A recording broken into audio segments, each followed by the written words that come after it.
Kementerian Pertahanan Rusia merilis rekaman perhitungan senjata 152 mm Hyacin B. Serangan ini memberikan pukulan telak bagi akumulasi peralatan dan tenaga angkatan bersenjata Ukraina. Rekamannya diunggah di Telegram resmi Kemhan Rusia pada Minggu 19 Februari 2023. Dalam keterangan unggahan disebutkan di salah satu area operasi militer khusus, personel baterai artileri senjata 152 mm Hyacin B dari distrik militer barat menimbulkan kerusakan akibat kebakaran di area penumpukan kendaraan lapis baja dan tenaga kerja, serta di gudang amunisi angkatan bersenjata Ukraina. Koreksi api dan fiksasi pukulan dilakukan dengan menggunakan kendaraan udara tak berawak. Misi tempur sebagai bagian dari baterai ini dilakukan oleh personel militer yang dipanggil dari cadangan sebagai bagian dari mobilisasi parsial.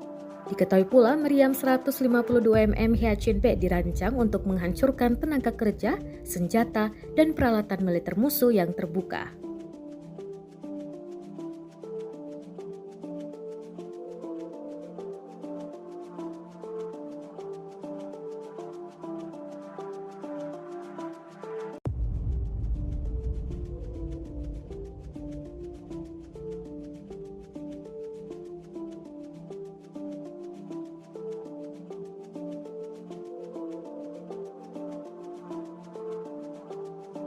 Terima kasih sudah nonton. Jangan lupa like, subscribe, dan share ya.